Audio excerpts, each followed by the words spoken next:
एक राजा की आत्मा ने भलाई की। आज मैं आपको एक राजा के बताने जा रहा हूँ जो भारत देश में मुई थी, जिसे हम कभी सोने की चिड़िया कहते थे।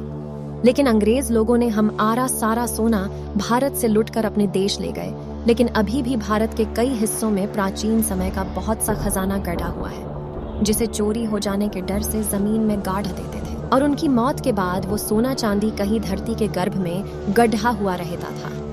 ऐसा ही एक घटना मध्य प्रदेश के दांगड़ जिले के डोंडिया खेड़ा गांव में हो रही है, जहां के एक आदमी को एक आत्मा ने बताया कि इस हवेली के नीचे सोना चांदी गड़ा हुआ है। तो उसने अपनी सरकार को बताया कि एक राजा की आत्मा ने मुझको बताया कि जमीन में गड़ा 10,000 टन सोने का रहस्य उसने मुझे बताया, जो आज के सोने के रेट के हिसाब से इसकी कीमत तो 200 अरब रुपए के लगभग होगी। कौन थे राजा राम बख्श?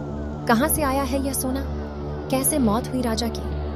आइए इन सारे पहलुओं पर प्रकाश डालने के लिए इतिहासकार चंद्रकांत तिवारी के अनुसार क्रांतिकारी शूरवीर राजा ने सन 1857 की क्रांति के दौरान अंग्रेजों को जला दिया था। वह कौन थे और कब से वह इस किले में रह रहे थे, ये किसी को स्पष्ट मालूम नहीं था। यहाँ के इतिहासकारों की माने तो 4 जून 1856 की क्रांति में डिलेश्वर मंदिर में छिपे 12 अंग्रेज को जिंदा जला दिया था। इसमें जनरल डीला फौज भी मौजूद थे।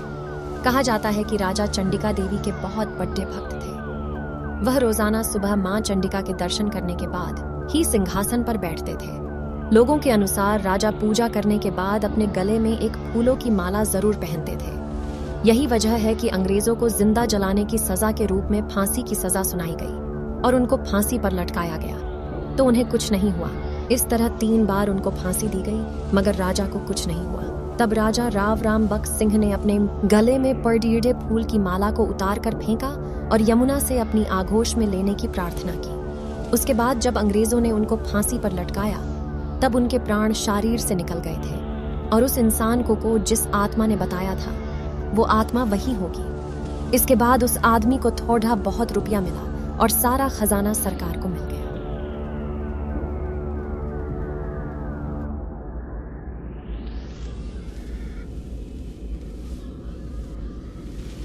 आपको आज की कहानी कैसी लगी? कमेंट करके बताओ और वीडियो को लाइक, शेयर और सब्सक्राइब करो। Thanks for watching.